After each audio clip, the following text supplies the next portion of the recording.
Bueno, saludamos a todos, a todes. Bueno, yo estoy muy contento porque estamos finalizando el sexto curso y cada vez que finalizamos un curso es señal de que se ha podido ir avanzando en el cronograma y cada vez nos queda menos.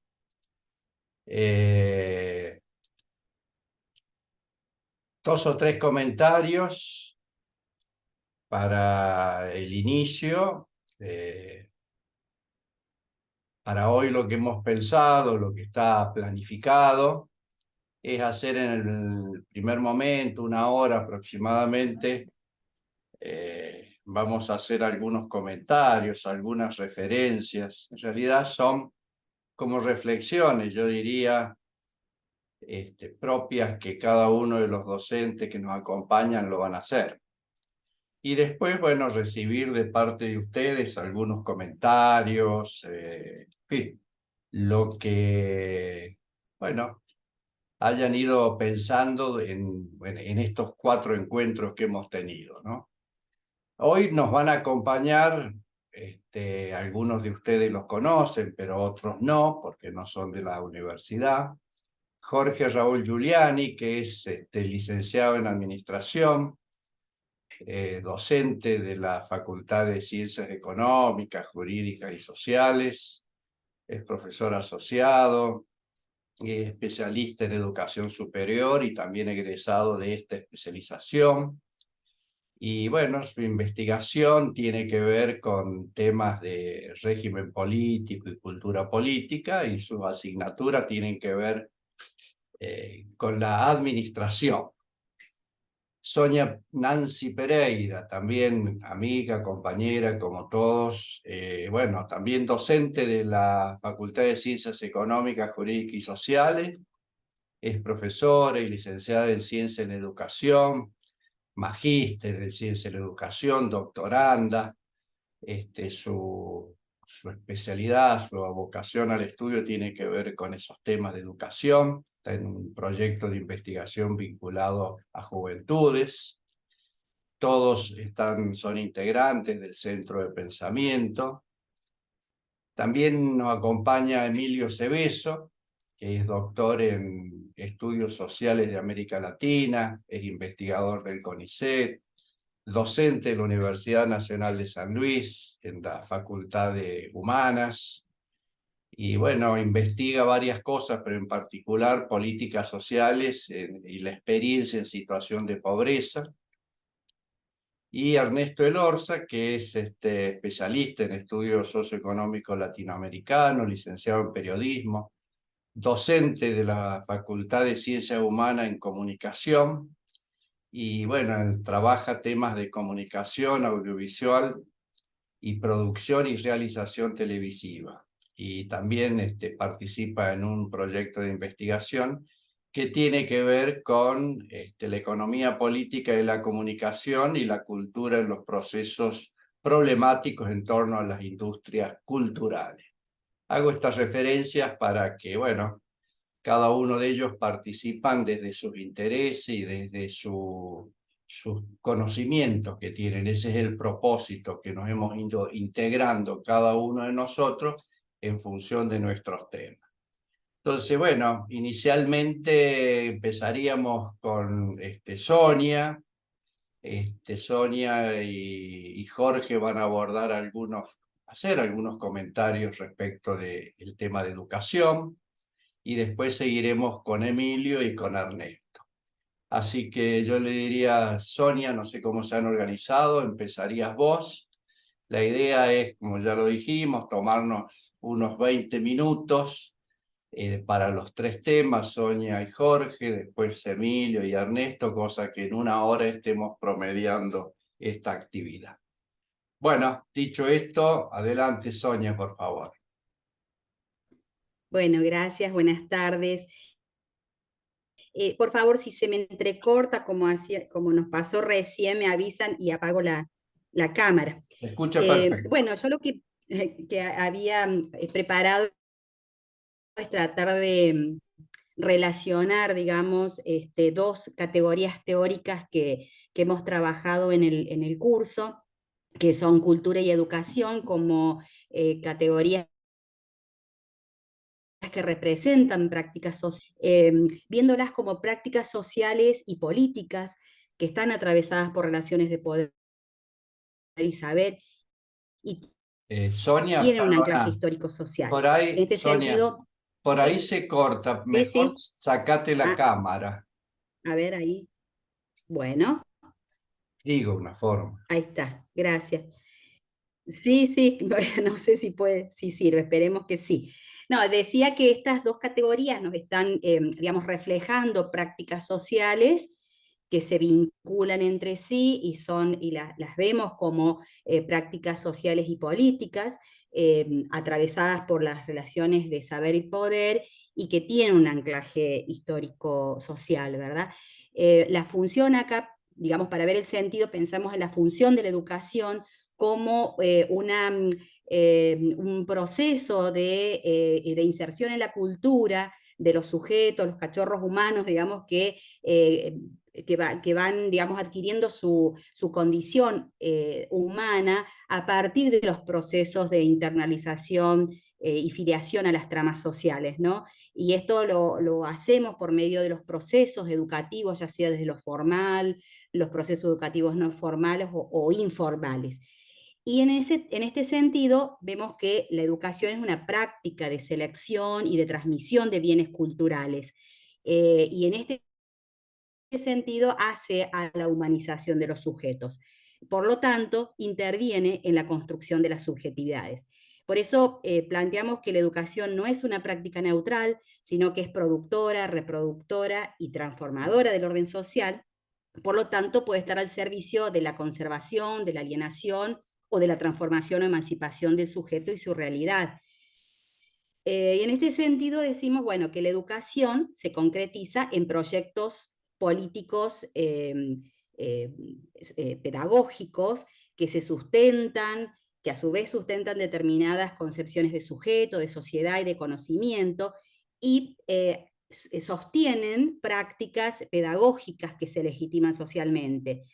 Y es allí donde vemos que en estos proyectos se fundamentan en algunas formas de conocimiento que se aceptan, se reconocen, algunos conocimientos o saberes culturales que se incorporan en las prácticas educativas y otros saberes que no, algunos sujetos y colectivos que son invisibilizados o excluidos en los procesos educativos, y también centros de formación, especialmente formación superior, que transmiten solo saberes y prácticas que son legitimados por la comunidad científica.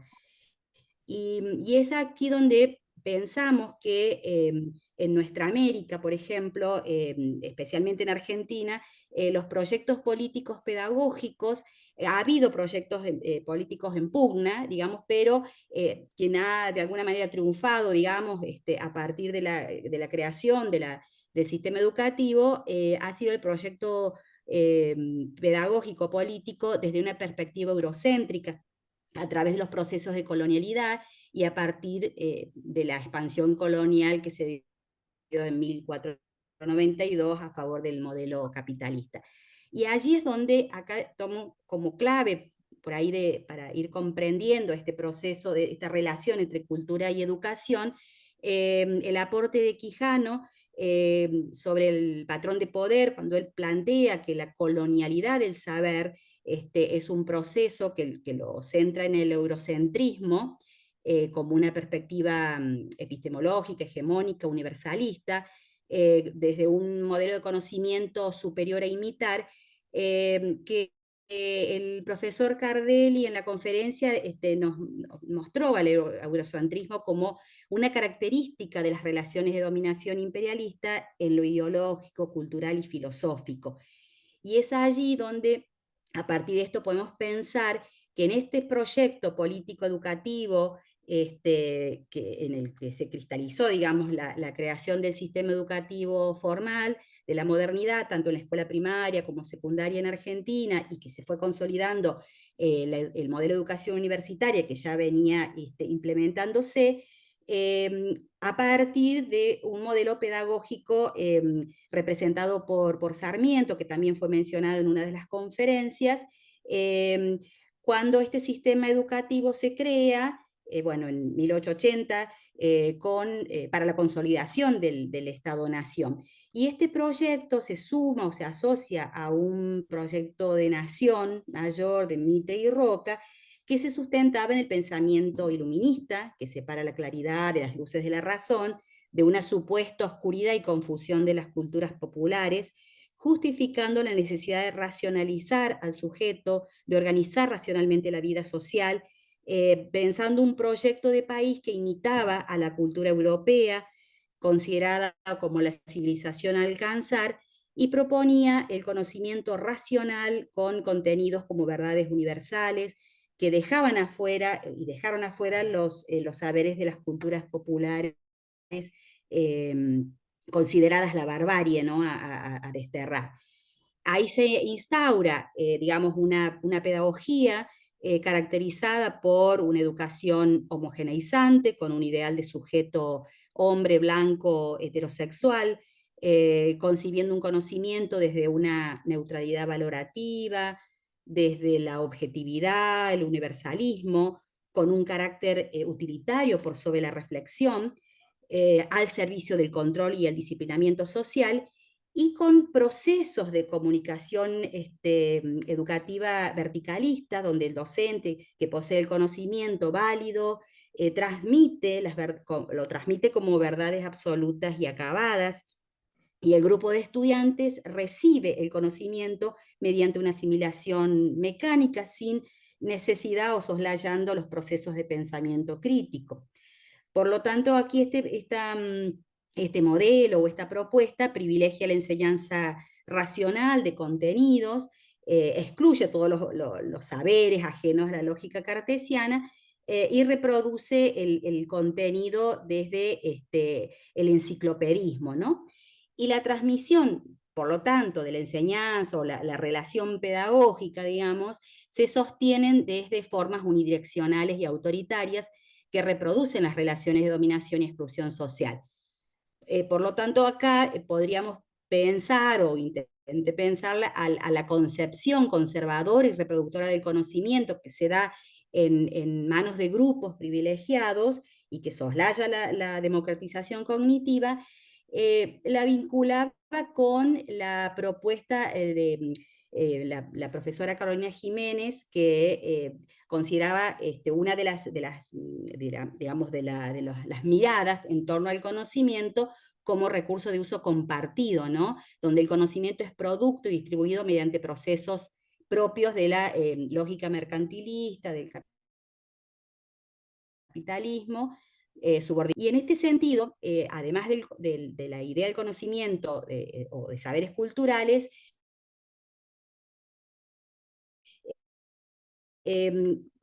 cómo pensar los sujetos educativos también nos sirve estas categorías de colonialidad del poder y colonialidad del ser de Quijano, cuando plantea que la raza opera como criterio de dominación, desde una estructura racial, donde hay razas superiores e inferiores, y cómo a su vez esto se va interiorizando, se subalterniza y se deshumaniza a los sujetos, especialmente los grupos afrodescendientes y pueblos indígenas, y esto se concretiza en la institución educativa colonializada que fue invisibilizando a estos sectores sociales, silenciándolos, desconociendo los saberes populares y las prácticas ancestrales, y esta a su vez desvalorización constituyó un arbitrario cultural, ¿no? Que se cristalizó en los currículos y en las prácticas educativas,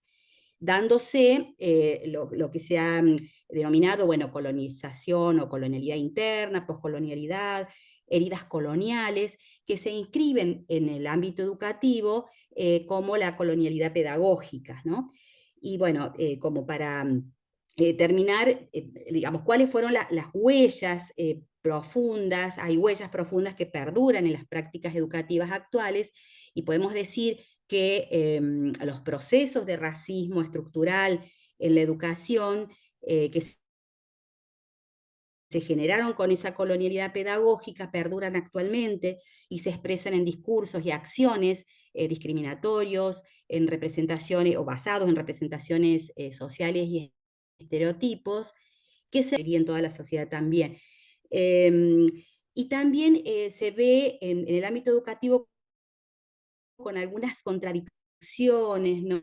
Que se dan entre el discurso político y el discurso jurídico y la práctica educativa. Por ejemplo, en la General de Educación, que si bien proclama el derecho a la educación para todas las personas, anuncia que se va a formar para la no discriminación y la inclusión de colectivos sociales, entre ellos los pueblos originarios, pero no menciona, por ejemplo, al colectivo de afrodescendientes.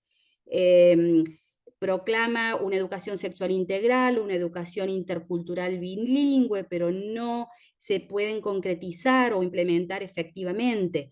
Los núcleos de aprendizajes prioritarios, que son los contenidos mínimos, digamos, de todo el sistema educativo, tematizan la conquista y la colonización, pero en términos neutrales, soslayando las desigualdades, la violencia epistémica y racial, las exclusiones sociales y hasta el genocidio de los pueblos originarios y afrodescendientes. Y en educación superior, la formación docente, por ejemplo, tiene solamente una materia con un eje que refiere a la colonialidad y a las perspectivas pedagógicas decoloniales. Y la formación universitaria, profesional, esta problemática prácticamente está ausente, salvo contadas excepciones, y en ninguno de los dos casos hay una transversalización, digamos, de estas tematizaciones o problemáticas en el currículo. Y ya, por último, decir que, bueno, existen y existieron proyectos políticos pedagógicos emancipadores, como por ejemplo el de Simón Rodríguez, que fue, digamos, de alguna manera se contrapuso al de Sarmiento, que consideraba la educación que debía estar al servicio de un proyecto político propio, independiente de Europa, y valorar las propias culturas latinoamericanas para el desarrollo de América, con conocimientos construidos en nuestros territorios. Él decía, o inventamos o erramos, ¿no? Y en coherencia con la concepción de conocimiento que mencionaba la profesora Jiménez, este conocimiento es un bien común de la humanidad, por lo tanto la educación es una transmisión de saberes culturales que son patrimonio de la humanidad y se constituye en un derecho. Finalmente, las pedagogías críticas que surgieron posteriormente, en los 60 con Paulo Freire y otros representantes, denuncian las desigualdades y apuntan a la problematización y concientización de la propia realidad para transformarla. Y la mirada decolonial, que asume una perspectiva interculturalidad también, intercultural crítica, revaloriza Latina y el Caribe, y las prácticas ancestrales de construcción de conocimientos situados, colectivos y dinámicos, interpelando los procesos de dominación y desigualdad y mostrando las prácticas de lucha y resistencia de los pueblos, ¿no?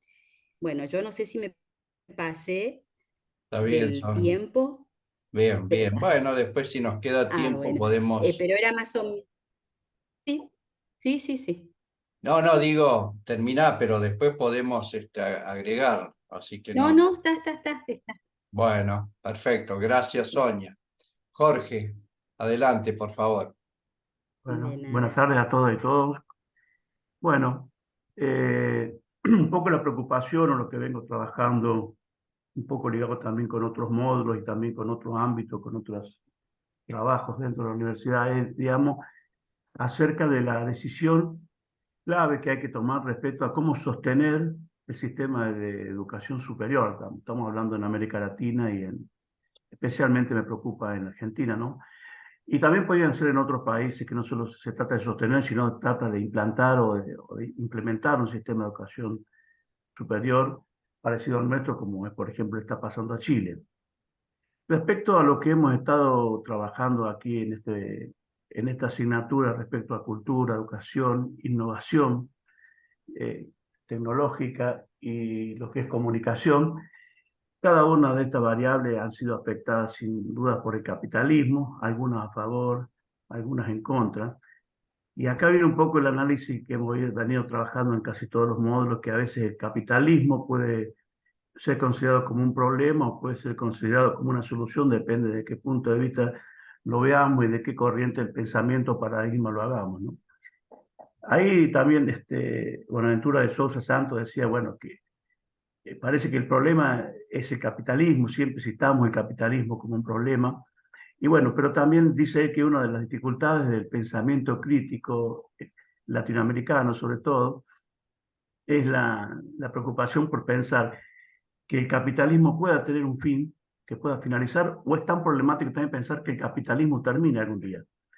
Esto, digamos, también lo decía Bonilla o en algún comentario, que a veces es más fácil pensar que termine el mundo justamente a raíz del cambio climático, por ejemplo, entre varios de los demás otros factores, ¿no? Que de que termine el capitalismo. Pero bueno, más allá de eso, el gran problema que puede ser central y de una preocupación muy grande es que la educación pública en todos los niveles pueda desaparecer y realmente la situación crítica actual parece ponerla en peligro hasta llegar a desaparecer, no sé si gradualmente o de una manera mucho más veloz, más dinámica, más revolucionaria, ¿no? Y esto un poco me lleva a ver, a imaginar, digo imaginar porque no veo movimientos o se ven pocos movimientos en contra de esta posibilidad, de quienes piensan que la educación pública es un peligro, que no es eficiente, que es costosa, etc. Y me imagino pensar, digamos, cómo las universidades, sobre todo en la educación superior, ¿no? Cómo las universidades se van a defender o van a crear una estrategia o defensiva o ofensiva para frenar este avance mercantilista impulsado por el poder económico que está compuesto, digamos, por gente del gobierno, gente de la política y también por las empresas, las corporaciones más grandes. Y muchas de estas veces justificando la necesidad de una reforma o de una innovación tecnológica o en comunicación muy grande, como si eso fuese el motivo fundamental que justifique salirse de un sistema de educación pública y pasar a un sistema de educación privada. Porque también otros modelos, como ya vamos a ver enseguida, por ejemplo, un modelo socialista, emancipador, también necesita de la innovación y es fundamental. Eso, digamos, puede ser algo común que tengan entre los dos sistemas contrapuestos. Y hay una pregunta, digamos, ¿hay alternativas superadoras? Bueno, sí, hay alternativas superadoras, hay posibilidades sueltas, no hay un debate serio, no hay un movimiento fuerte, por lo menos por parte de los países periféricos o semiperiféricos en los cuales nosotros formamos parte, ¿no? Casualmente, bueno, una decisión necesaria tanto en lo político como en lo económico y por supuesto esto nos lleva también a presentarlo, plantearlo dentro del campo o de la dimensión de la educación, es ver qué posición tomamos. Y esto un poco lo habíamos hablado en algunas charlas, que hay, ante este avance muy fuerte del neoliberalismo, muy rápido, el neoliberalismo que ya hace tiempo, que en forma gradual y en forma a veces hasta violenta, se presenta en nuestros países y con un formato de, digamos, como de neoliberalismo recargado, como podemos decir algunas veces, también enmascarado con la idea de pobreza cero, educación pública, educación y salud, cuidado del medio ambiente, pero en la práctica tiene otro comportamiento y va introduciendo cambios graduales, indoloros, silenciosos, que casi no nos damos cuenta. Y mientras tanto, digamos, nos quedamos y seguimos pensando, seguimos hablando, seguimos escribiendo, pero no se inicia un movimiento fuerte o no se toma una decisión fuerte. Y ya sabemos que en esta postura hay como dos grandes decisiones importantes que debemos tomar, sobre todo los que estamos en una situación de países periféricos o semiperiféricos, ¿no? Es tomar dos posiciones, como ya lo había planteado en tu trabajo, se plantearían dos alternativas, una es ser como el centro, ¿no? Imitando a los poderosos, imitando a los países centrales del mundo, con colonialismo, neocolonialismo, imperialismo, más allá de que las diferencias que pueden haber y todas las categorías que pueden haber dentro de cada uno de estas categorías o temas, ¿no? Y la otra es ser como nosotros mismos, manteniendo nuestra propia identidad, dependiendo de nosotros mismos, que existe también una postura intermedia de decir, bueno, algunos por ahí se inclinan por estar, pelear o enfrentar al capitalismo, los procesos del capitalismo, desde adentro, ¿no? Desde dentro del mismo sistema, suavizando el impacto negativo que puede producir sobre la sociedad, y otro proceso un poco más fuerte, más contundente, más de corte revolucionario, que podría ser una emancipación a través de movimientos socialistas o progresistas, ¿no? Pero imaginándonos en un contexto de revolución. En realidad, ser como el centro es una de las alternativas, llamado diagnóstico, de análisis previo.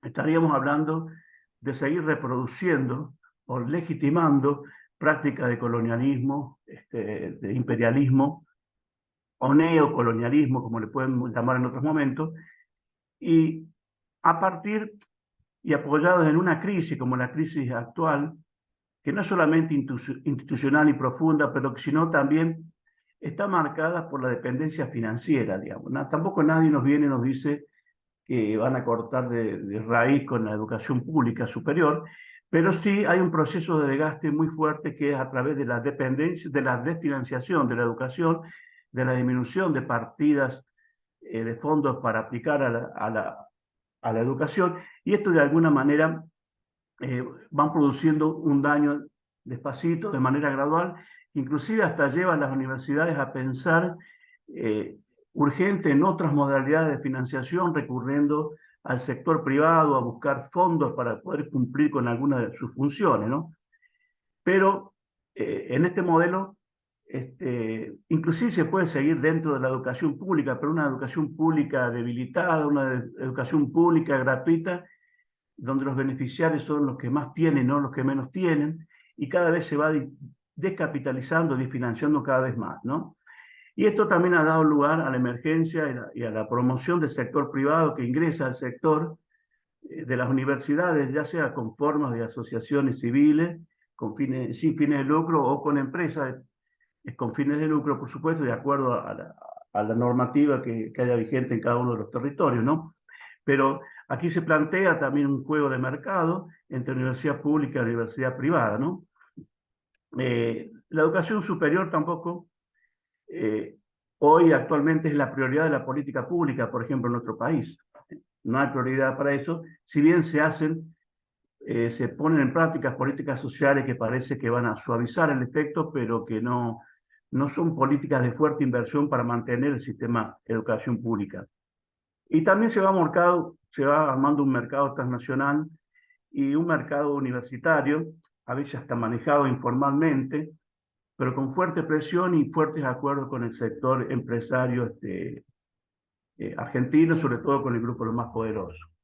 La otra alternativa, rápidamente, para no abusar de los minutos, es ser como nosotros mismos, esa de mantenernos nosotros, es, como decíamos recién, combatiendo el capital desde adentro, con un comportamiento tranquilo, suave, gradual, pero siempre dentro del capitalismo, pero también con prácticas de colonialismo, y también viendo a esta actividad como una transición, digamos, como antes de llegar a la emancipación necesitamos recorrer cierto tiempo y en cierto espacio también para poder avanzar, si es que el fin último es la emancipación o un modelo educativo emancipador. La otra es la construcción directamente de un modelo emancipador de corte decolonial, ¿no es cierto?, donde directamente avanzar en un contexto revolucionario. Este es un contexto de reforma, de transformación creativa, pensado para la universidad del siglo XXI, ¿no?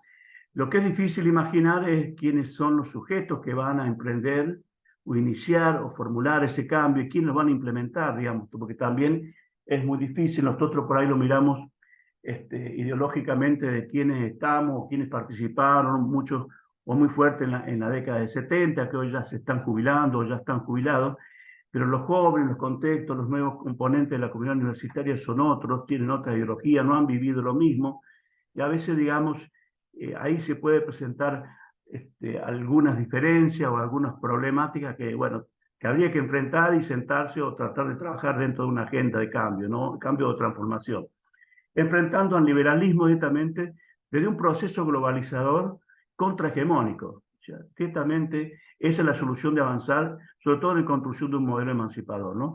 Pero ese modelo emancipador fuerte debe ser con una planificación muy ordenada, muy detallada, a largo plazo y contundente, digamos. Esto requiere también un plan estratégico, no es algo que se va a hacer de un día para el otro, sino que hay que tomar una decisión, y esto cuando hablamos de toma de decisiones hay como dos momentos, la decisión política de tomarla, como la acción o la creación de una norma o la creación de un plan, un proceso de planificación con todo lo que después demanda ese proceso de planificación y los años que lleva, y por otro lado, hablarlo con la decisión administrativa de implementarlo, porque que no quede en un contexto de formulación, sino que es la implementación, que puede ser quizás la etapa más complicada para, para avanzar. Bueno, y en esta mesa de discusión, debate, nos imaginamos también que en esa mesa hay varios actores, no solamente el Estado, es un actor importante, necesario para la formulación, no sé si regulando fuertemente, pero sí participando,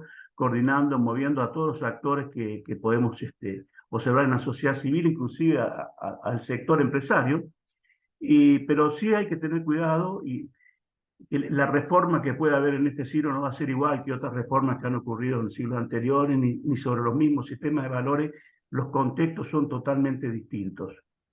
No sé cómo voy con el tiempo, Estamos me ahí, avisas, estamos ahí cerca, ahí bueno, ya dos estamos. minutos. Algunos principios que hay que defender, digamos, básicamente es tener en cuenta, digamos, algunas reflexiones que la decisión es seguir en el colonialismo o abandonarlo al colonialismo, verlo si lo vemos como un problema, ¿no? O si lo vemos como una oportunidad, quizá la emancipación deberíamos considerarla como una oportunidad, es privatización contra estatización, mercantilización y contra planificación, estrategia social, ganancias, como decía Jiménez, o derechos. También Jiménez decía, se investiga en función del lucro, se investiga en función de las necesidades, etcétera. Bueno, lo más importante de esto es que, para cerrar, es que hay un gran desorden todavía en esta agenda, hoy en la universidad pública, y el reordenamiento parece haber sido más impulsado o iniciado revolucionariamente desde la derecha, ya sea de la derecha ultraderecha o de la derecha conservadora, pero del lado de la izquierda del progresismo no se ha generado un movimiento contundente, revolucionario en avanzar para mantener y defender la educación pública, en un contexto muy complicado como esto. Bueno, cualquier cosa después pueden quedar algunas cuestiones más para hablar, pero bueno, lo veremos en el debate. Muchas gracias. Bueno, Jorge, gracias. Antes de pasar con Emilio, bueno, creo que todos nos damos cuenta, ¿no? Las intervenciones de Jorge y de Nancy, de Sonia, un poco cómo conjugan y articulan, yo diría, con lo que nos dejaron Luis Bonilla y Carolina Jiménez. Bueno, son reflexiones importantes que ese punteo de temas de ustedes después nos podrían acercar para compartirlo con los compañeros. Emilio, adelante, por favor. Gracias, Jorge. Bueno, gracias, Enrique. Supongo que de 15 minutos estaría bien o menos 10, 10 Bueno, minutos. regule. Sí, la idea 10 es, minutos. Bueno, pero regulamos. tranquilo, Lo que pasa es que uno tiene reflexione, que es lo tantas que ganas de decir necesitamos. Está tantas bien. cosas que han pasado y que se han dicho. Así que voy a hacer lo más acotado que pueda, sin dejar de decir algunas cosas concretas que tenía pensado.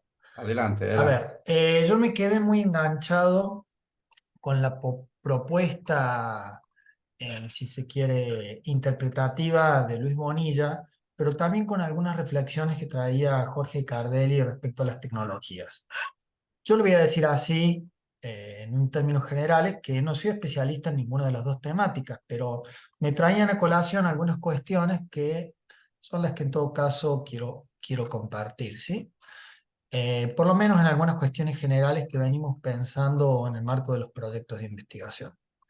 voy a partir primero de 2 o 3 cosas que dijo Bonilla y después me voy a referir a algunas cosas que venimos viendo nosotros, que creo que tiene como una cara de complemento con lo que fueron sus reflexiones y que nos van a conectar un poco con la referencia de Cardelli vinculado al uso de las tecnologías, ¿sí?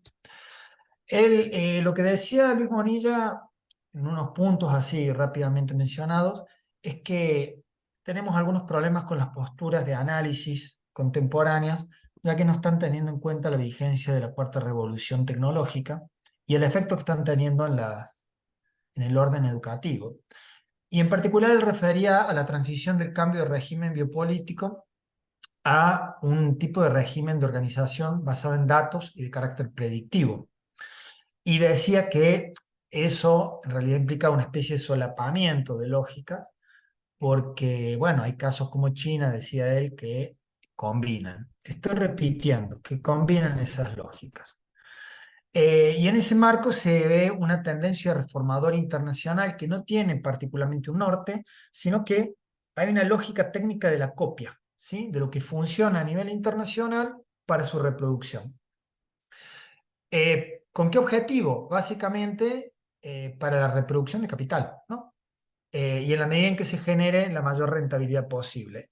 Y en ese marco aparece la educación híbrida. Y refería en ese contexto al modelo de la pandemia y al proceso de privatización y sus efectos que puso en juego, terminó poniendo en juego un modelo como el de Silicon Valley, que según estuve rastreando empieza en el 2009 en la Universidad de la Singularidad, o en inglés Singular University, que tiene modelos de carreras muy acotados, muy sintetizados, reduciendo, ¿no?, lo que es la proyección de la formación educativa hacia el futuro a ciertos campos de conocimiento y a ciertas profesiones que serían como las más importantes, además con un régimen muy corto de formación, ¿sí? Ahora, esto que me parecía sumamente importante, yo lo estaba mirando quizás en ámbito más regional de lo que está pasando en el interior del país de Argentina y algunas políticas que estábamos discutiendo con otra gente en otro posgrado y viendo un poco cómo están actuando los estados locales en relación con eso, ¿no? Porque, a ver, ciertamente hay un marco de innovación para la formación de nuevas habilidades y destrezas. Y en ese marco el capital humano sigue apareciendo como parte de esta fuerte revolución técnica que llevó a la consideración, ¿no?, de la formación, de la especialización, como una variable fundamental del capital a partir de mediados del siglo XIX, cosa que antes no existía, ¿no? Ahora, frente a esa revolución o a las sucesivas revoluciones educativas, tenemos como una especie de excedente de potencial humano, por decirlo de alguna manera, que habría que preguntarse si es un excedente supernumerario o es un ámbito posible de acumulación de capital. Me refiero a los sectores, ¿no?, subalternos, expulsados. Entonces sigue habiendo en América Latina una gran preocupación por esos sectores y una gran atención a esos sectores. Cuando me refiero a atención, me refiero a políticas públicas que intentan regular o incidir en ese marco. Y esos sectores están atravesados ciertamente por la revolución técnica a la que nos referíamos antes, pero de una manera muy singular. Y a eso me quiero referir.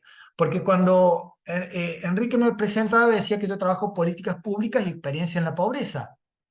Pues desde ahí es que puedo decir algo, ¿sí?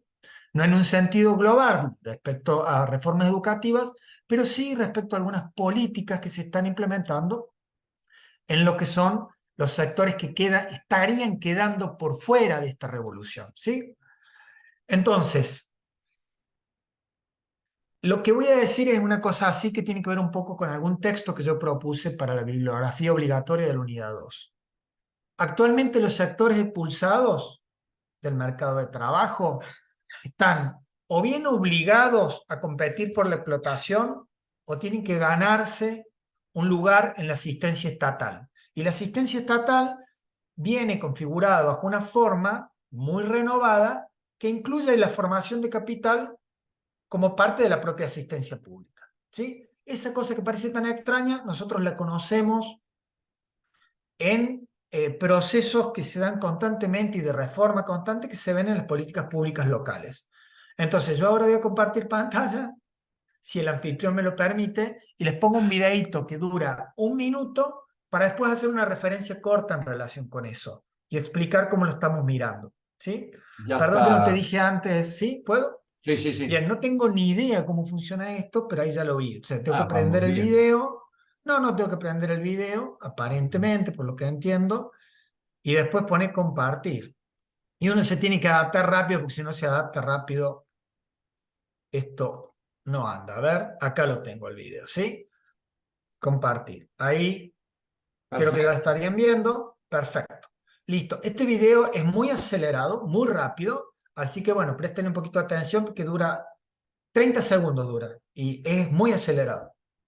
Va.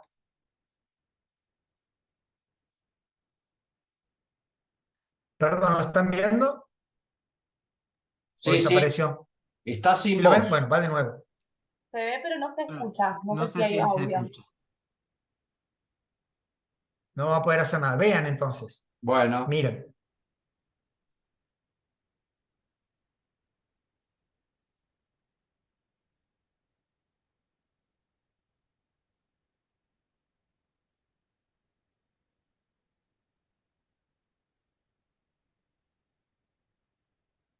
Ahí está.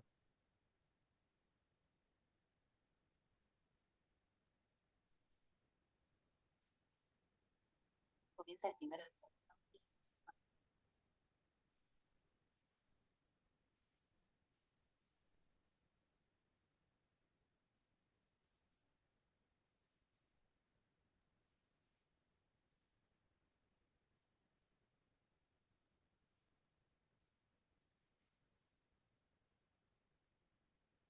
Bueno, creo que algo se escuchó y no se escuchaba inicialmente porque yo tenía los auriculares puestos, ¿no? Aprendiendo, así de manera acelerada.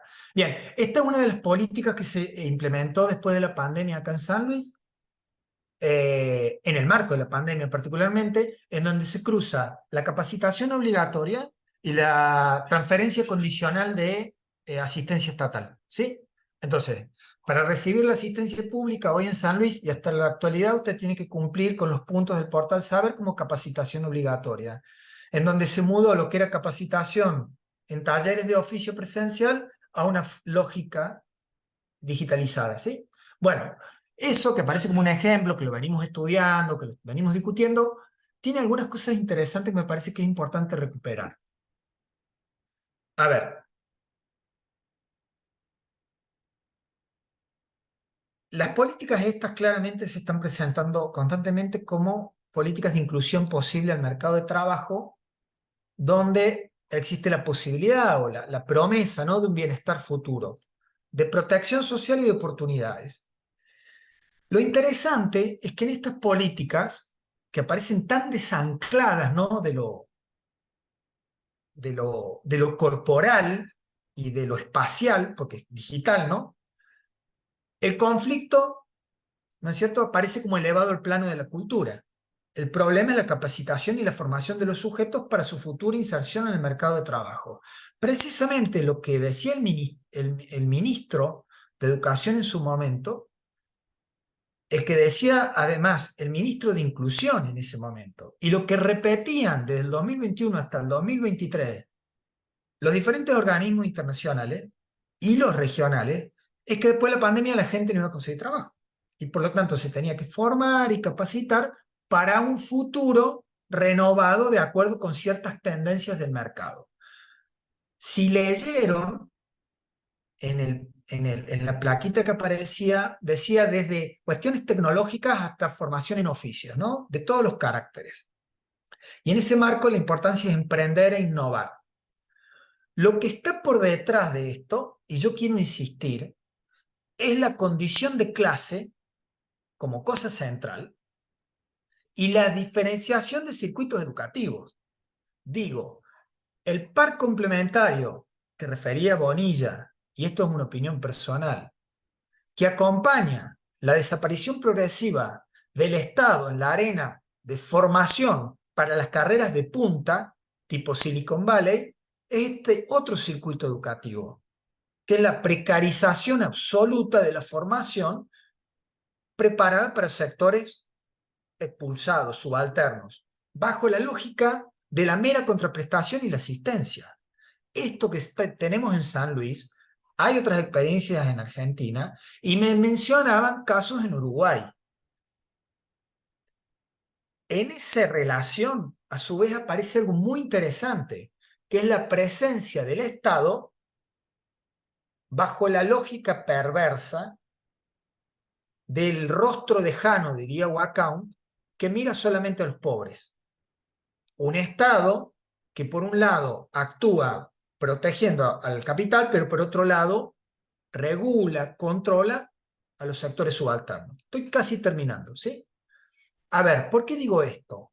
Porque son políticas que bajo la retórica de los derechos son preparados exclusivamente y especialmente para ciertos sectores de clase.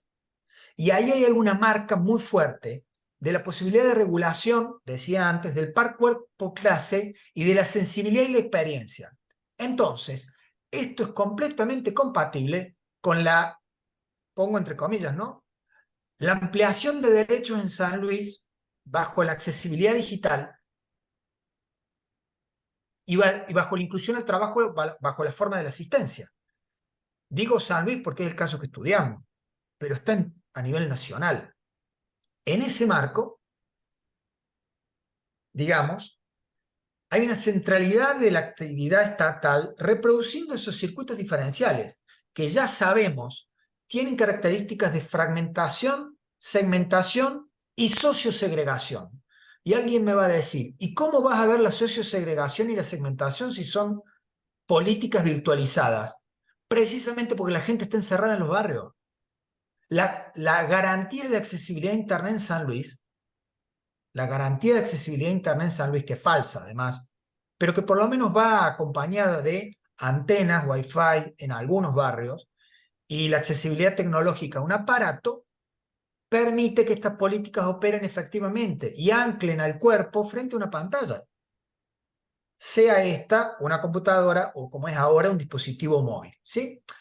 Entonces, bueno, para cerrar un poco, me parecía que un poquito esto permitía conectar a mi criterio algunas cuestiones que tenían que ver con lo que planteaba Bonilla y con que se planteaba en la última conferencia relativa a accesos digitales y revolución tecnológica, desde el punto de vista de los sectores más expulsados, digamos, o los que son sectores más expulsados dentro de la economía de mercado. Y quiero citar solamente una referencia que nos daba en 2022 el técnico que consultábamos, que fue el gestor del portal Saber y de lo que después se llamó el Impulsar Inclusión, que no tengo tiempo para desarrollarlo, pero tiene un giro respecto al anterior. Él decía lo siguiente: nosotros teníamos como objetivo desarrollar las habilidades del beneficiario para facilitar la inserción en el mercado laboral. Coincidimos con el ministro en ese momento, que era 100% orientado a la salida laboral, lo que hiciéramos, lo que nosotros pensáramos, y nuestro día a día tenía como carga objetiva la reinserción laboral en todo sentido. Sin embargo, decía por otro lado, esto tiene que ser un estadio, un periodo, un tiempo de permanencia circunstancial en la cual una persona se queda desempleada, porque no es un derecho. Nada más. Gracias por escuchar. Bueno, Emilio, muchísimas gracias por la ocupación del tiempo. Bueno, seguimos y vamos a concluir, digamos, esta etapa con Ernesto. Así que adelante, por favor. Bueno, buenas tardes a todas, a todos. Retomando un poco a Emilio, como de anclar el cuerpo a la pantalla se trata, que hay un lugar donde hay un ejercicio histórico y un perfeccionamiento muy interesante al respecto, es en algunos sectores de las industrias culturales, Yo lo que voy a hacer, en estos 15, 20 minutos que tenemos, es retomar algunas categorías que desarrolló Eduardo Smith en el encuentro pasado. Eduardo trabajó justamente sobre la comunicación como mercancía en el siglo XXI. Yo a partir de algunas de las categorías que él desarrolló voy a tratar de anclarlas en un mapa más general que tiene que ver con las industrias culturales y con algunas en especial, digo. Yo voy a compartir pantalla más que nada porque me interesa, he preparado algunos datos y algunos esquemas breves que me parece que son más ilustrativos que mi cara y mi voz. Así que voy a intentar que el anfitrión me permita compartir pantalla, Enrique.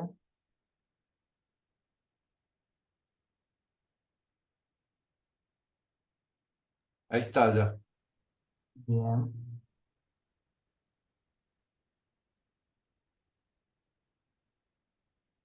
Bueno, ahí yo creo que están viendo, no lo voy a poner en Sí, pantalla completa.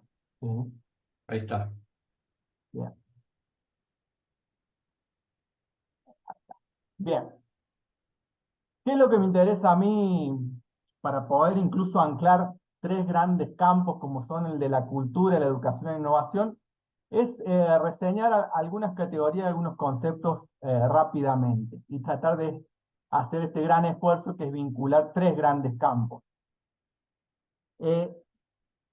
A priori, a mí me gustaría enfatizar dos cuestiones. Una es la perspectiva teórica que recorre esta unidad y en realidad yo diría casi toda la especialización por momento.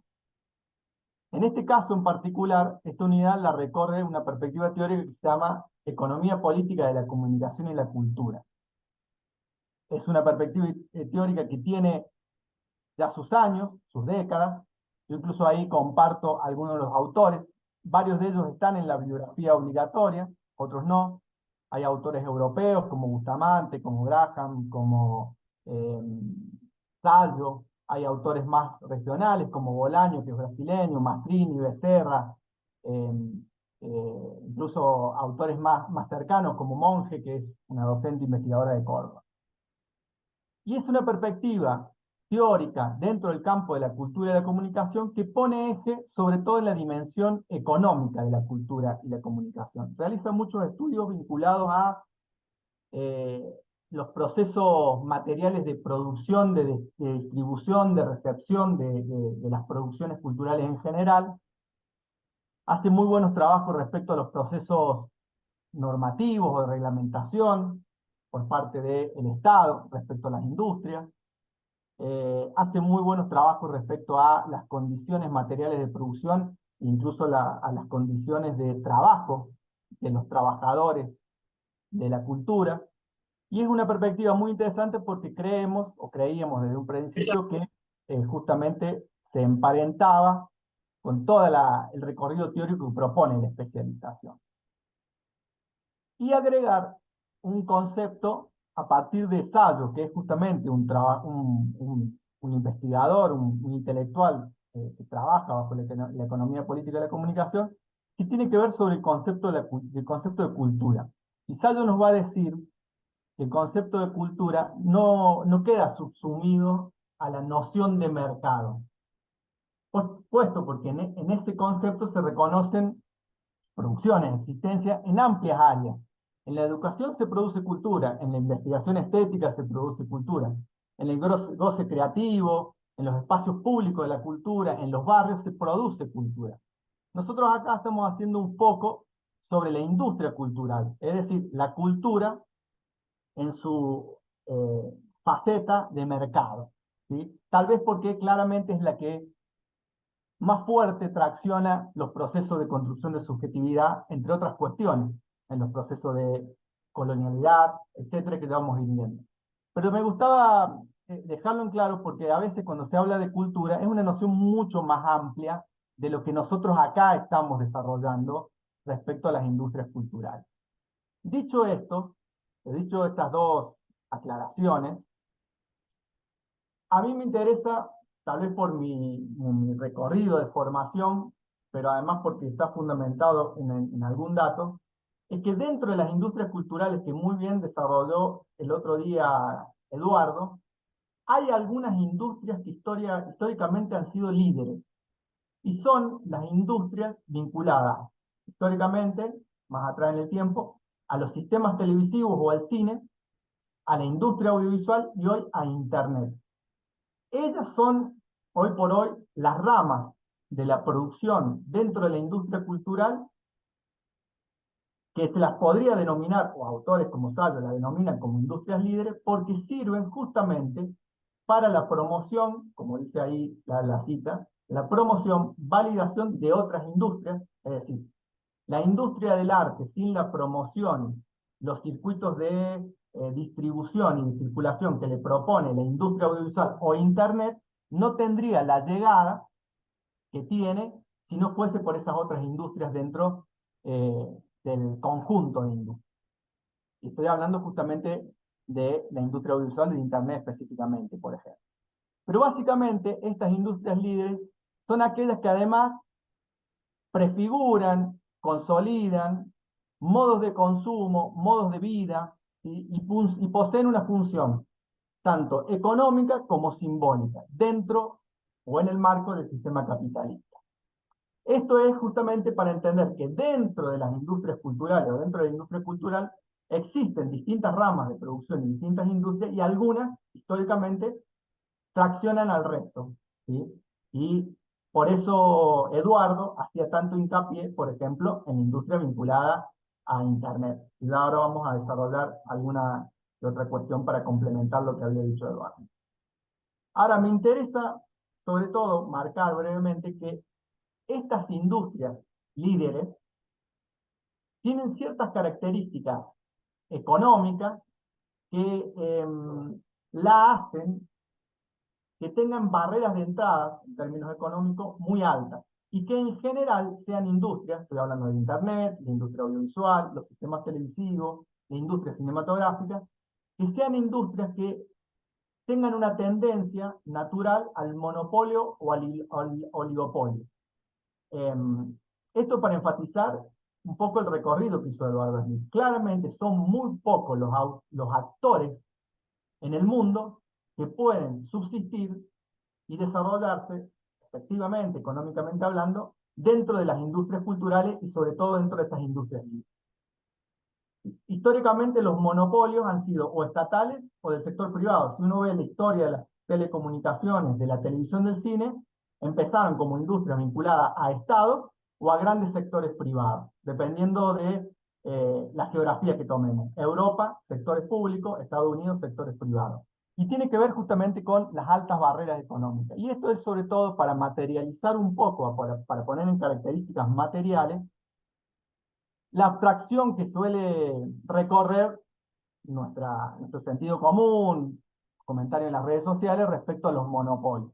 Los monopolios en los medios de comunicación existen, responden a cuestiones ideológicas, pero sobre todo responden a características económicas de la industria, ¿sí? Para enfatizar un poco estas ideas, a mí me gustaría retomar una categoría que nos presentó Eduardo, que es la de convergencia.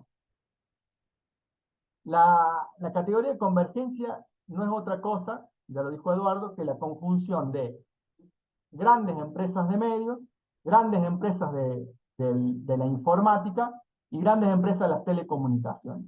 Si ustedes ven la gráfica, por eso quería compartir pantalla, ahí tienen 7 empresas que manejan y controlan nuestro día.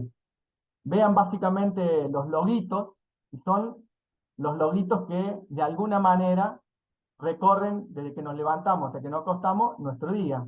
Google, Twitter, bueno, o Spotify, plataformas de contenido audiovisual como Netflix, Instagram, Facebook, etc.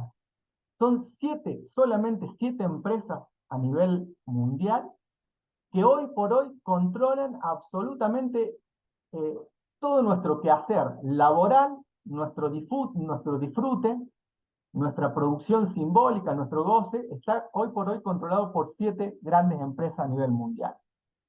La convergencia en estos términos, tiene, y es importante remarcarlo, una dimensión tecnológica, una dimensión empresarial y una dimensión comunicacional.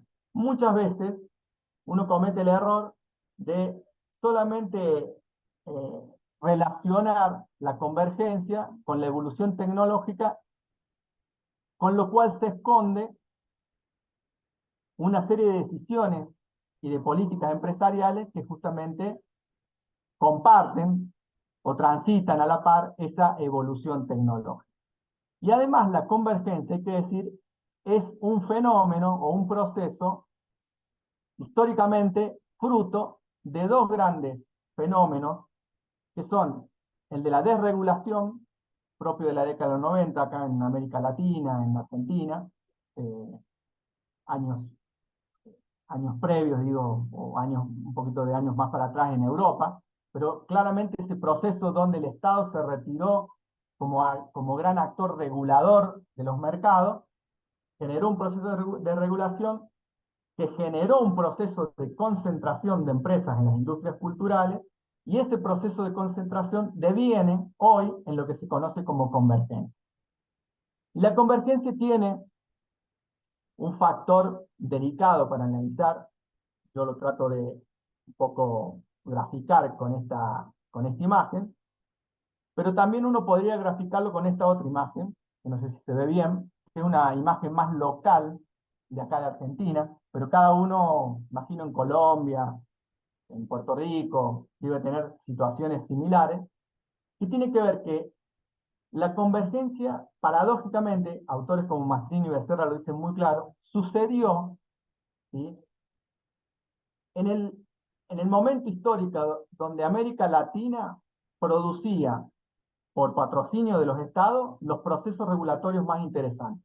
Mientras nosotros discutíamos la ley de servicios de comunicación audiovisual acá en Argentina, pero también en Venezuela, en Bolivia, por debajo, lo voy a decir yo en estos términos, sucedía otra cosa. Sucedía la convergencia. Mientras todos pensábamos que con la ley de medios luchábamos contra Clarín, una empresa como Cablevisión se fusionó con Telecom, entre otras empresas que ahí uno puede citar. Esta es una placa del 2017, ha quedado desactualizada, ¿sí? Pero uno puede encontrar esta imagen actualizada muy fácilmente. Se produjo una convergencia entre dos grandes empresas que hoy por hoy, y no son muchas más, pero que hay 2 o 3 a nivel nacional, garantizan los 4 servicios. Esto es lo que se llama el cuádruple play. Es decir, una empresa llega a nuestra casa con el servicio de cable para televisión, con la telefonía móvil, la telefonía fija y los servicios de internet. A esto le tenemos que sumar que dentro de la televisión por cable, hoy, estos cuádruple play también llegan con plataformas, Flow, por ejemplo. ¿Qué quiero decir con esto? Que la convergencia en su dimensión económica, en su dimensión ideológica y en su dimensión política, esconde este tipo de procesos. Hoy por hoy, esta gran empresa del 2017, más 2 o 3, alguna vinculada al grupo Telefónica, son las que prácticamente controlan los servicios que de alguna manera hacen a nuestro día, hacen a nuestra dinámica laboral, a nuestra dinámica de estudio, controlan nuestros datos. Estas empresas, es un caso argentino, y cada uno podrá buscar casos en sus países, en sus regiones, son las que controlan los datos, porque tienen la capacidad de infraestructura para garantizar este tipo de servicios. Y hoy entra el debate, por ejemplo, el 5G, está llegando acá a Argentina, y ahí va a empezar todo un debate al respecto. Y tiene que ver con esto. Tiene que ver justamente con lo que decía Bonilla, con lo que decía Emilio, esto de anclar el cuerpo a una pantalla, lo que decía Bonilla respecto a quién controla los datos. Bueno, acá hay casos concretos, y son fruto del proceso de convergencia. Y lo digo en estos términos para justamente poder anclarlo a esa dimensión económico-política y desanclarlo de la dimensión meramente tecnológica o de avance tecnológico. Veamos esto.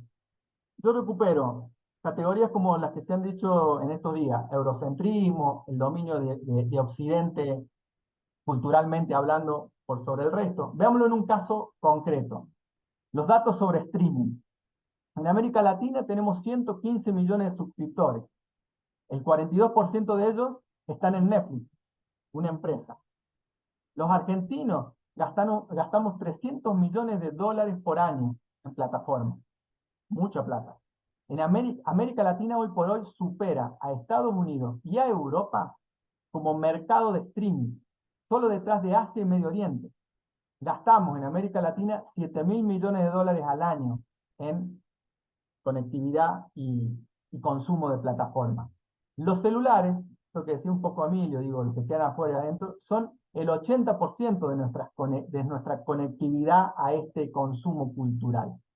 Ahora, ¿quiénes importan ese consumo? ¿Quiénes definen lo que se ve y lo que no se ve? Las importaciones de servicios audiovisuales, estos son datos actualizados a este año, el 88% proviene de Estados Unidos. ¿Sí? Ese dato de 12% en Suecia tiene que ver con que en Suecia está radicada Spotify, digo, la plataforma de música. ¿Sí? Francia tiene el 0,4 y después el resto del mundo. América Latina tiene a Brasil como un importante importador de consumos y de consumos culturales vinculados a la industria audiovisual, pero son realmente pobres en relación al nivel de importación que genera Estados Unidos. Digo, para pensar un poco el eurocentrismo o la colonialidad en la actualidad anclado a las industrias culturales. Y para seguir graficándolo, y con esto como ir de alguna manera cerrando para dejar abierto el debate, acá tenemos un mapita.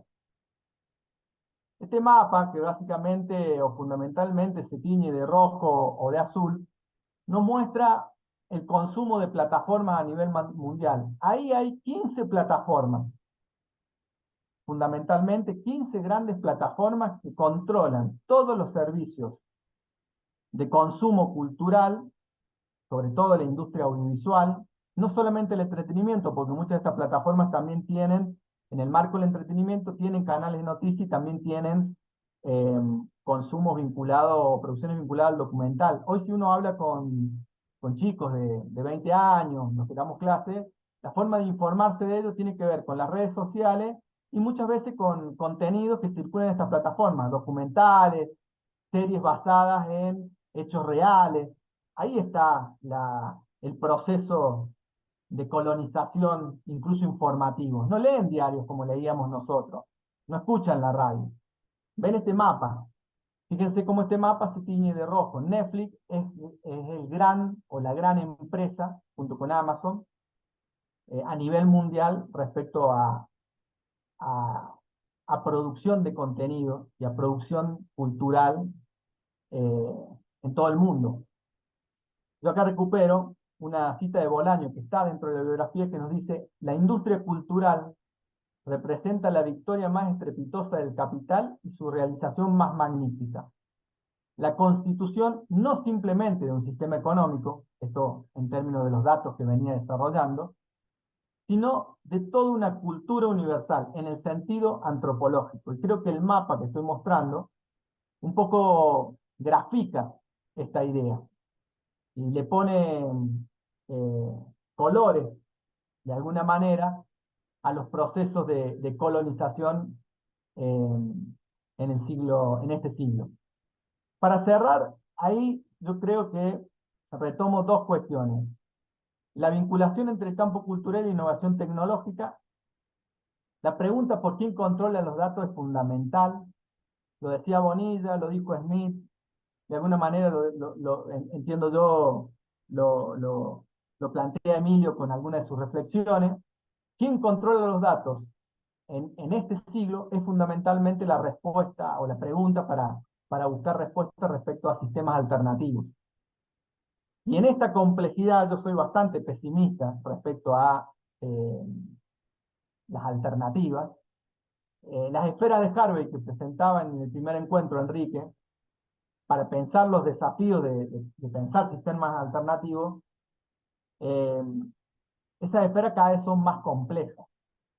Pensar la esfera del campo cultural como un campo para desafiar con alternativa implica superar este nivel de datos y de entrañamiento que hay en la sociedad de este tipo de consumo, entre otras cosas, lo cual no es poco, sumado a que debe haber y debería haber desafíos respecto a otra de las tantas esferas.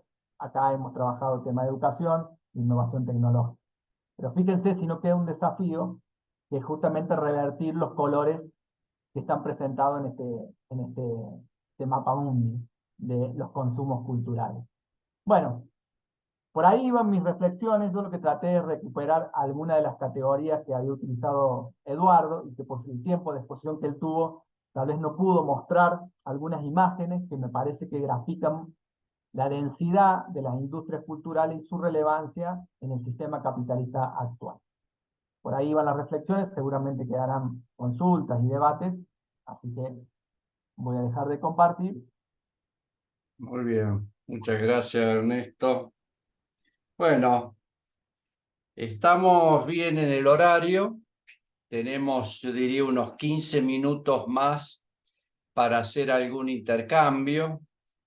Ahí en el chat, Claudio se había anotado.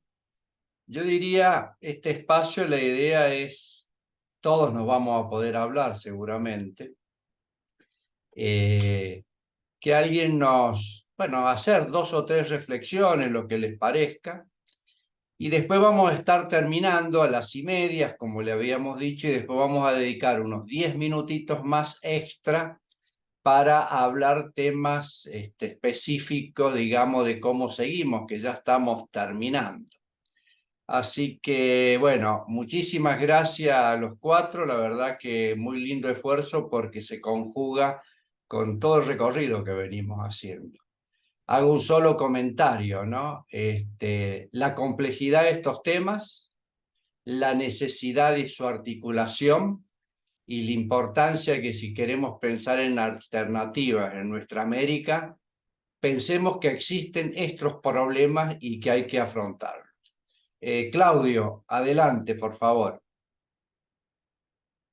Gracias, maestro. Bueno, lo que puse allí en el chat, ¿no? A propósito del tema de la educación, en lo que hemos visto no solo en este curso, sino en el resto de cursos. Y bueno, yo hago la lectura aquí de la realidad de mi entorno inmediato, que es Bogotá, y ahí lo ponía sobre el tema de la educación, sobre todo que se está viendo aquí en Bogotá y en Colombia en general, y es que los colegios públicos han bajado drásticamente el número de estudiantes en sus aulas,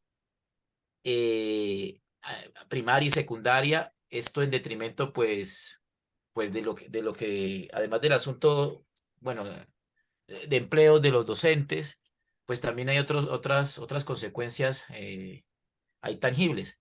Sin embargo, se siguen entregando colegios públicos a concesiones privadas, y gran parte de las personas que tienen a sus muchachos, a sus niños en los colegios privados aquí en Bogotá, que son más de 20 colegios que son públicos, instalaciones, todo responde el Estado, o para este caso el distrito, pero el grueso de la administración pues pertenece a comunidades religiosas o entes privados, e incluso las universidades públicas están siendo desfinanciadas en la medida en que hay docentes que están siendo beneficiados con becas para hacer sus doctorados, sus especializaciones, sus maestrías, pero el 80% de estos programas los ofrecen las universidades privadas, con fondos o con dinero del sector público. Y más allá de eso, yo hacía lectura en estos días con las directivas de unas instituciones donde yo laboro aquí, y que son varias en Bogotá, que son grandes, de estudiantes de más de 5.000, 6.000 almas, digo yo, y que tienen incluso convenios con universidades y etcétera, pero que en los últimos 2 años han venido bajando, repito, el número de estudiantes. Y es que también la educación pública pues ha venido en las ciudades de Colombia, pues bajan, es decir, el rendimiento, la rigurosidad, la exigencia ha bajado. Hizo un número de decretos aquí en Colombia que pues uno los ve desde el punto humanista, pues digamos, sí, hay problemas sociales tremendos en Colombia, el asunto del hambre, por ejemplo, los muchachos, pero la academia no está yendo de la mano y eso es lo que está entregando muchos, o está graduando muchos estudiantes para, ojalá para el mercado laboral, no, para todas las vicisitudes sociales que hay aquí y digamos, la rigurosidad académica, es esa liga que puede existir, que debería existir de la universidad con la educación pública de base, pues no se está dando. Pero sí se está dando este fenómeno del desmonte gradual de la educación pública en Colombia. En ciudades como Bogotá se está viendo. De hecho, en universidades públicas como la Nacional, no es un secreto desde hace más de una década para acá. La mayoría de estudiantes que ingresan allí porque son bien rigurosos en sus evaluaciones de ingreso son 70-60% estudiantes que aquí estamos divididos por estratos, que superan el estrato 3, 4 y hasta 5 y que son egresados de colegios o instituciones de carácter privado, porque digamos ellos tienen todo eso. Entonces, ¿qué está sucediendo con la educación pública? Se está desmontando gradualmente, ya los megacolegios, que fue una gran idea aquí también que iba ligada con la inversión para los contratistas, pues están quedando sin estudiantes, están quedando semivacíos, hay colegios que han tenido que recurrir a la entrega de maestros, bueno, todo ese tipo de cosas, pero detrás de eso también, además de lo administrativo, además de todo lo que es el sistema, pues también la digamos, el bajo compromiso de algunos sectores docentes, de algunos sectores administrativos que le juegan pues al sistema, pues tanto que tenemos en el sector docente que autocriticarnos un fuerte número de maestros, aquí está el profesor Mojica, no me puede dejar mentir, y eso también sucede en la costa colombiana, que pues le apuestan mucho a estas ideas neoliberales y después no miden las consecuencias. Muy bien, muchísimas gracias, Claudio. Antes de darle la palabra a Mirta, leo acá María Concepción Salas. Dice, la industria cultural tan imponente va ocultando a la tan perseguida y anhelada batalla cultural para la lucha de la colonialidad. Muy interesante la reflexión.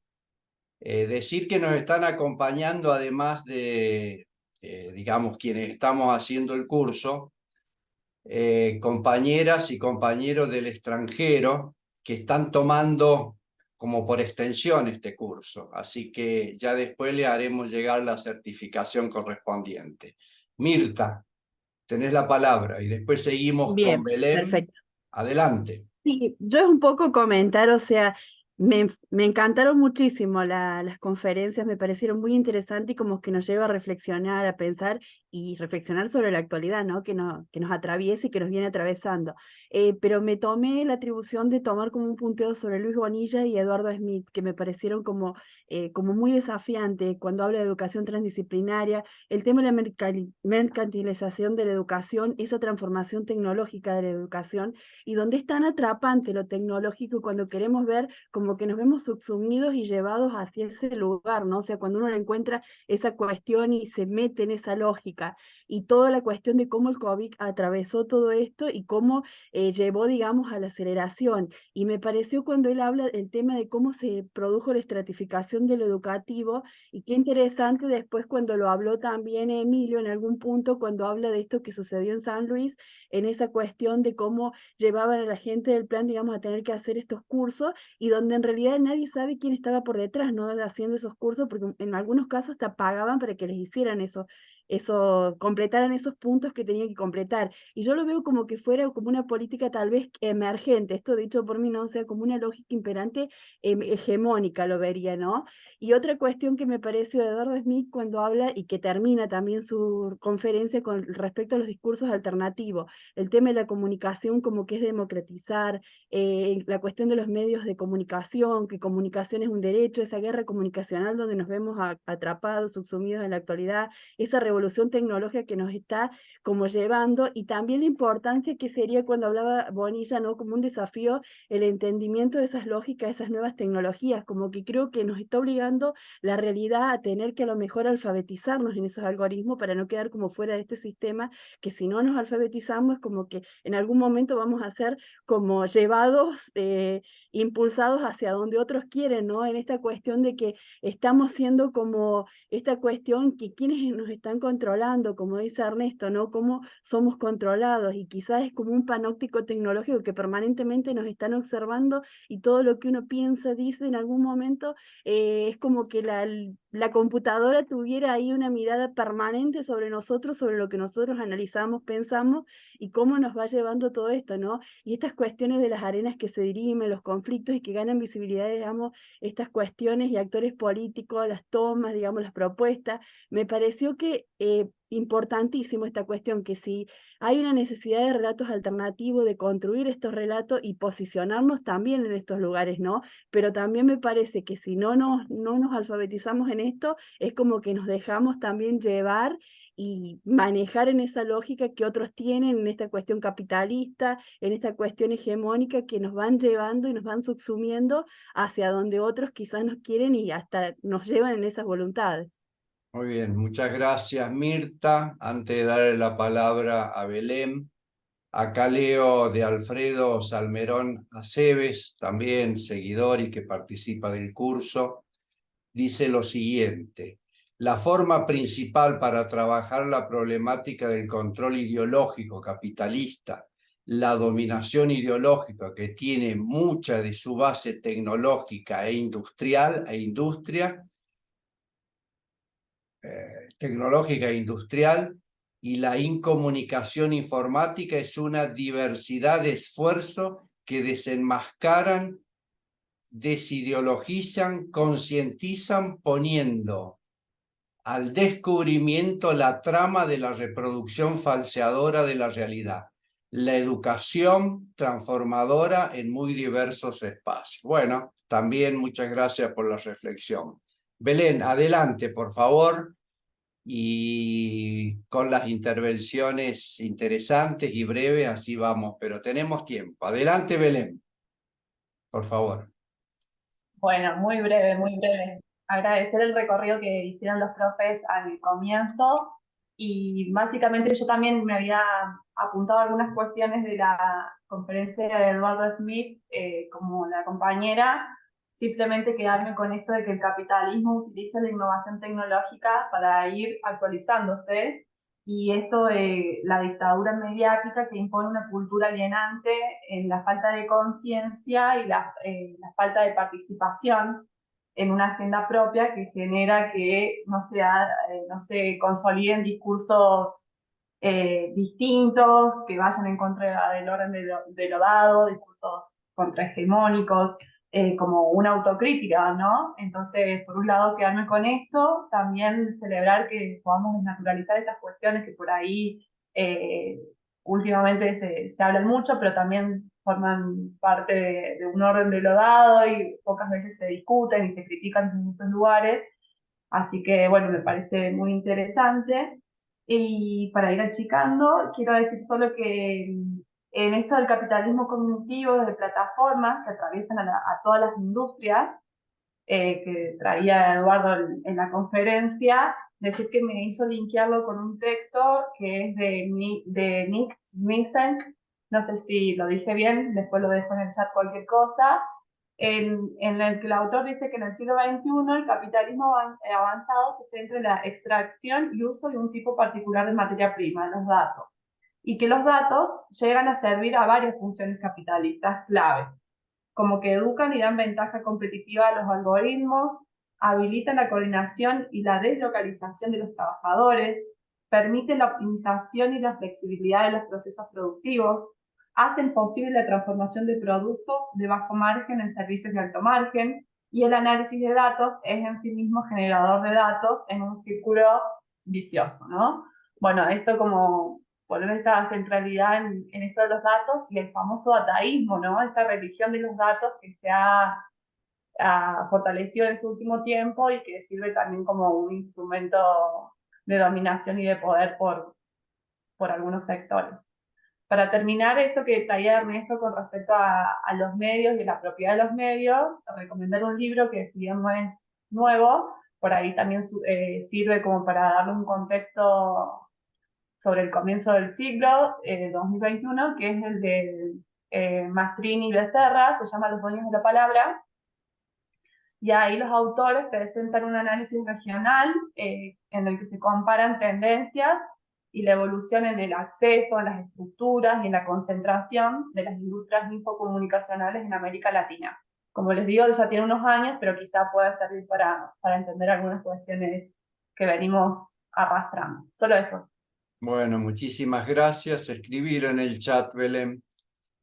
Mario, adelante. Bueno, cortito, doctor. Simplemente hacía una pequeña referencia a lo que ya dijeron Emilio y Ernesto. Y justamente estaba trabajando yo el tema que iba a escribirlo acá, pero no llegué a escribirlo, sobre tratar estos temas desde la perspectiva territorial, de los cambios del trabajo y un poco la forma del trabajo en función del extractivismo que se hace en este momento, como también lo dijo Belén ahora, anticipándome un poco en eso, sobre el datismo, digamos, donde se toman las formas, los espacios y las circunstancias en que se están desarrollando los cambios de las formas de trabajo para acentuar el capitalismo en el territorio. Esas situaciones, simplemente remarcarlas un poquito nada más, cómo van cambiando las formas para que el capitalismo se instale y sea incluso hasta subvencionado por los estados, tanto nacional como provincial de la zona. Nada más, doctores. Ya Bueno, estamos sobre la hora. muchísimas gracias, Mario. Lautaro, adelante. En el chat también Miriam Sánchez escribió una reflexión muy importante que, bueno, sería bueno que la vayan leyendo, por una cuestión de tiempo no la menciono. Adelante, Lautaro. Bueno, yo también súper cortito, rápido. Nada, me quedaba pensando, más allá de que se despiertan muchas ideas, en algo que comentaba el profesor Giuliani más temprano, esta cuestión de cómo ser capaces de actuar en el marco de la cultura, la educación para buscar una perspectiva emancipadora. Y muchas de las reflexiones que se hablan en este curso me hacen pensar en estas perspectivas más clásicas de la sociología de la educación, ¿no? Siempre pensando en cómo la educación funcionaba o la escuela funcionaba tradicionalmente como un aparato ideológico del Estado, siempre al servicio de los intereses del capital, y que hoy en día el papel de esas instituciones se traslada a las plataformas digitales, ¿no? Y bueno, es necesario en ese marco, en ese contexto, preguntarse cuál es el lugar que pueden ofrecer las instituciones educativas más tradicionales, si tienen que desaparecer, porque ante todo vemos siempre catástrofe y pensamos, bueno, van a desaparecer y van a ser reemplazadas por una computadora, pareciera. Pero yo creo que un poco pensando en lo que decía el profe Giuliani, es posible desde estos lugares buscar una perspectiva hacia la emancipación que siempre tiene que ver con integrar a la gente, con ser capaces de, o buscar ser capaces de integrar a la sociedad y a todos los sectores que quedan tradicionalmente excluidos, aunque sea a la fuerza, digamos, es decir, planteando la posibilidad de que cada vez más chicos y chicas, jóvenes, incluso adultos que no han tenido la posibilidad, que participen, por ejemplo, de una educación terciaria, universitaria, etcétera, y no plantear y buscar, digamos, mejor dicho, la posibilidad de solventar todas las trabas que se pueden poner y de evitar salir de esa lógica que tradicionalmente han tenido las instituciones educativas, que es la de la reproducción de las diferencias sociales. Si una institución educativa es capaz de resolver ese problema, yo creo que tiene una larga vida y, y va a jugar a favor de la emancipación. Si no es capaz de hacerlo, bueno, es medio difícil. Nada más eso, esa es la reflexión mía. Bueno, muchísimas gracias, Lautaro. Bueno, no sé si los profes que hablaron, la profe, quiere hacer algún comentario adicional. Algunos minutitos, no hay problema. Y antes de dar por cerrado, no sé si Emilio, Ernesto, Jorge, Sonia. Bueno, Yo para decir, el tema de sobre los datos es lo que más se está escribiendo ahora. Y un gran tema de los datos es que no sabemos cuáles datos son. Porque en realidad el gran problema es que las empresas no socializan esos datos. O sea, es muy alarmante eso. O sea, los datos que dispone Netflix o los datos que dispone Google, no sabemos cuáles son. Suponemos patrones de consumo, gustos, hasta dónde vemos una película, hasta dónde vemos una serie, en cuál parte hacemos pausa, en cuál parte no. Digo, suponemos. Pero digo, ahí yo creo que es como algo a prestarle atención en el marco de la articulación que propone justamente esta materia.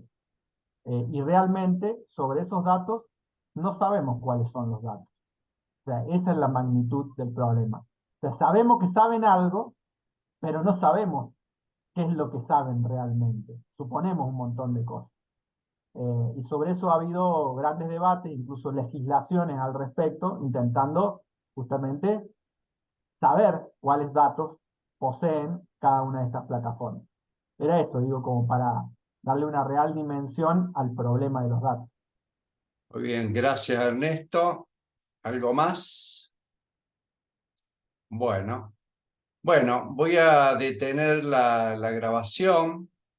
Estamos concluyendo el curso sexto, Cultura, Educación, Innovación Tecnológica y Comunicación. Así que la verdad que ha sido un recorrido muy interesante y creo que de las conferencias, de las intervenciones de los profesores y profesoras, bueno, vamos a poder unir varios aspectos de lo que estamos discutiendo.